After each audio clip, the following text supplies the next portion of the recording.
Baik, ini langsung mulai belajar nih. Sedikit ya. Kita sedikit aja belajar. Insyaallah. Yang sedikit itu, tapi kita istiqomah itu jauh lebih baik daripada banyak buyar semua, hilang semuanya. Ya. Kalau banyak-banyak kan pinteran, ya repot kalau pinteran. Sedikit sebelum kita belajar tentang Bulughul Maram, ini tentang hadis. Kita harus tahu dulu apa itu hadis Nabi, apa itu pengertian daripada hadis. Kita sering dengar hadis atau sunnah, ya itu perlu kita ketahui supaya apa yang kita dengar, apa yang kita tahu benar-benar kita pahami dan benar-benar bisa kita terapkan sesuai dengan kaidah. Jadi supaya jangan salah penerapan, supaya jangan salah pengertian. Karena dimulai dari definisi dulu. Kalau definisinya udah benar, insya Allah pemahamannya benar. Tapi kalau pemahamannya nggak benar, definisinya ngaco. Amburan. Sekarang orang mohon maaf, banyak bicara agama, tapi pada banyak yang ngaco-ngaco. Benar nggak? Kalau buka di medsos ini, waduh, ngaco. Ya kan? Makoli ribet gitu. Ya, makanya perlu kita kembali kepada ulama-ulama kita, kembali kepada benar-benar ulama yang benar-benar menekuni, benar-benar yang berkompeten, yang ahli di bidang. Termasuk ini kita belajar tentang hadis. Bismillahirrahmanirrahim. Qala al-mu'allif rahimahullahu ta'ala wa nafa'ana bihi wa bi ulumihi fid dharain. Sini isanya berapa? Sama kan isanya? Sama ya? 4 rakaat juga? Sama? Bismillahirrahmanirrahim. Mabadi'u ilmil hadis. Prinsip atau dasar-dasar ilmu hadis. Nah, ini penting Pak, kita tahu. Jadi ada fondasinya.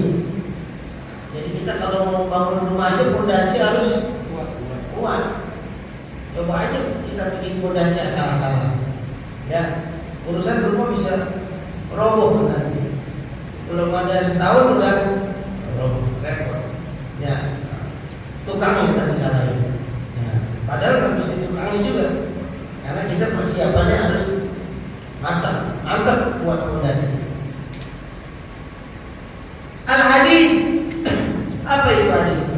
Lughatan diddul qadim. Hadis itu menurut bahasa adalah kebalikan dari sesuatu yang lama. Jadi disebut hadis baru. Jadi kalau dari etimologi atau dari segi bahasa disebut baru. Sesuatu yang baru itu namanya hadis. Itu dari segi bahasa. Wastilahan, sedangkan menurut istilah atau menurut pengertian di dalam agama yang sebenarnya, min haitsu riwayatul ilm, dari segi riwayat, yastamil, yang mencakup ala naqli, apa yang dinukil, apa yang diambil, apa yang dipindah, dari sesuatu udifa ila Nabi sallallahu alaihi wasallam, yang disandarkan ke Nabi Muhammad sallallahu alaihi wasallam.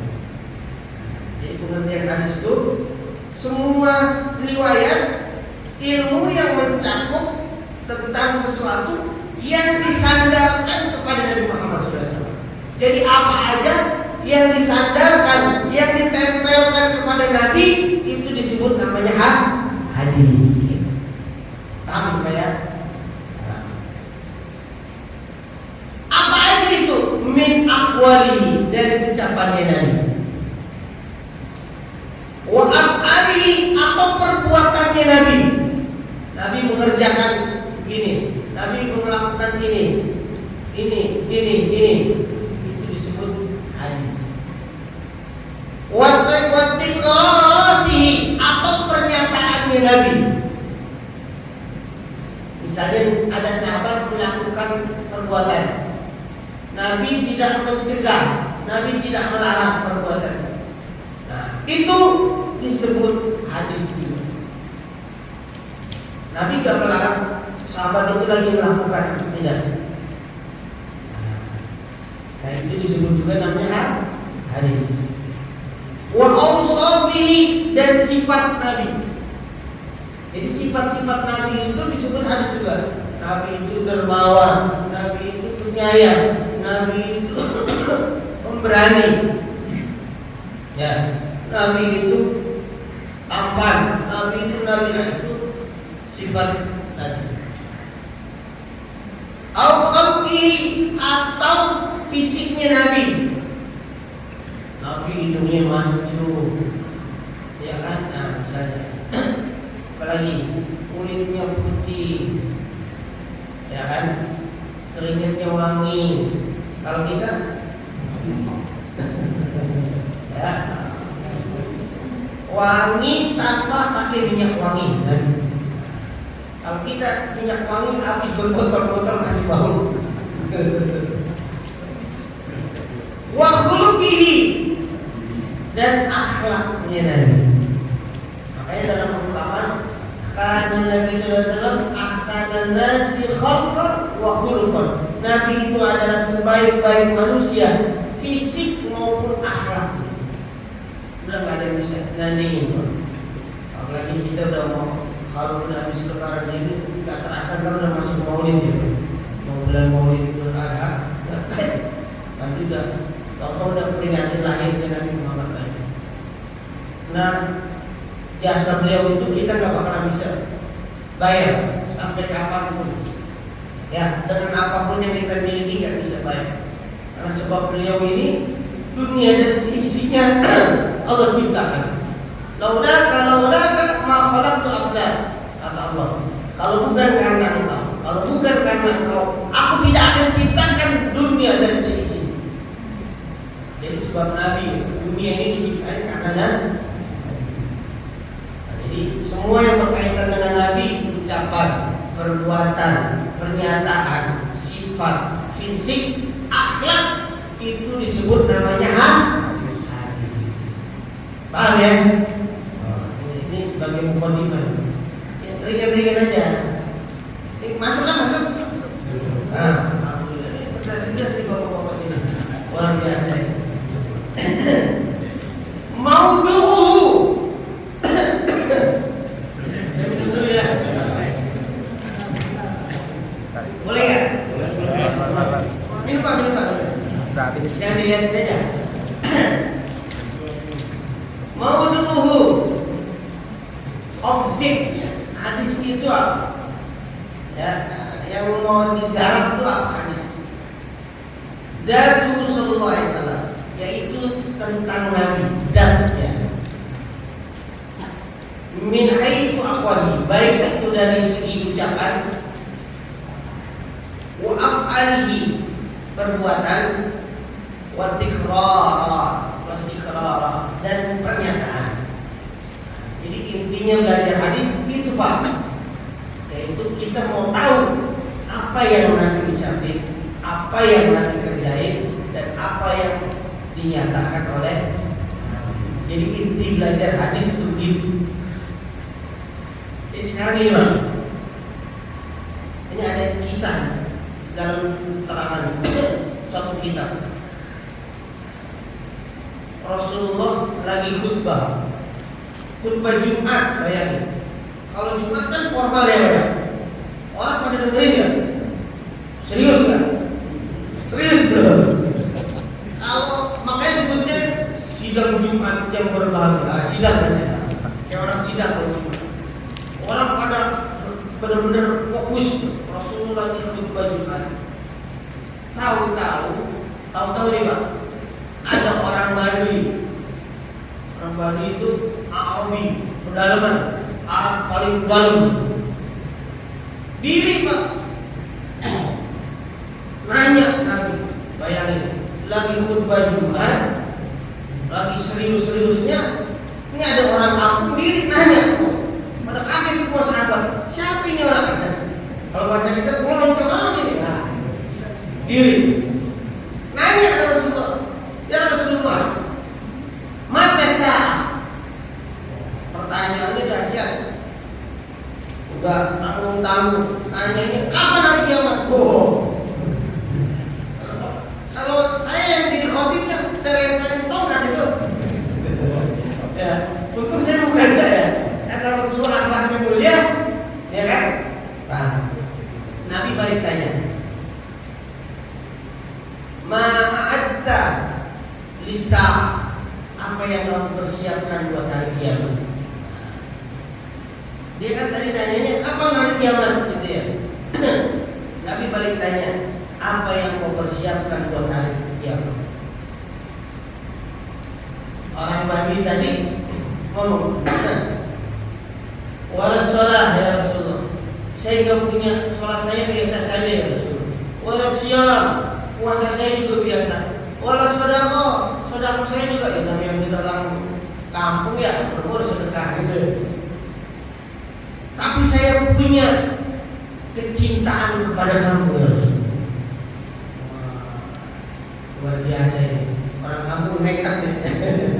Tapi dia pede, dia punya cinta kepada Nabi Muhammad SAW.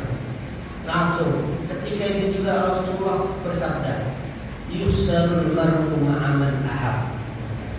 Nanti di hari kiamat orang akan dikumpulkan dengan siapa yang dia cintai. Senang kan orang Badui? Senang. Dia tahu orang yang paling dicintainya Rasulullah SAW. Nah, jadi Pak, kita belajar hadis ini dalam rangka itu Pak, dalam lingkup kita cinta dengan Nabi kita Muhammad SAW. Walaupun kita belum cinta, paling tidak kita tahu siapa itu Nabi kita. Sehingga tadi peribahasa tadi tak kenal makanya tak saya. Mudah-mudahan kita mengenal Nabi dan kita lebih cinta kepada Nabi kita Muhammad SAW. Karena kalau udah ada cinta di dalam hati kita kepada Nabi, itu udah ada jaminan surga. Walaupun ibadah kita biasa-biasa saja, kayak orang Badui tadi. Qul in kuntum tuhibbunallah fattabi'un yuhibbukumullah wa yaghfir lakum dzunubakum wallahu ghafurur rahim. Itu Allah sendiri yang menyatakan dalam firman-Nya. Qul, wahai katakan wahai Muhammad, qul kuntum tuhibbunallah, kalau kalian aku cinta sama Allah, fattabi'uni, suruh ikutin Rasul, yuhibbukumullah, baru Allah cinta kepada kalian. Wa yaghfir lakum dzunubakum, dan Allah pasti akan ampuni dosa-dosa kalian. Jadi kata kuncinya gitu Pak. Kalau kita mau diampuni Allah, mau dicintai Allah, cintai Nabi kita Muhammad sallallahu alaihi wasallam. Mudah-mudahan hati kita terdorong dengan belajar hadis ini, kita lebih cinta kepada Nabi kita Muhammad sallallahu alaihi wasallam. Simpelnya Pak, gampangnya canda cinta itu apa? Kita dicintai sama orang.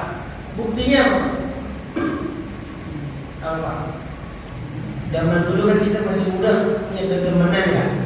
Kalau kita dedemenan bagaimana nih? Bela. Ada lagi? Banyak nyebut Pak. Kan? Man aksar syai'an aksir min dzikri, man ahabba syai'an aksir min dzikri. Orang yang cinta sesuatu pasti akan banyak menyebutnya. Ya. Begini teman-teman, kiem. Nah, disebut dulu kiem. Nah, gitu. Kita cinta sama Rasulullah, berarti kita zikir. Apa? Selawat. Terus baca selawat. Nah, itu tanda kita cinta kepada Nabi Muhammad sallallahu alaihi wasallam. Mudah-mudahan terarah kita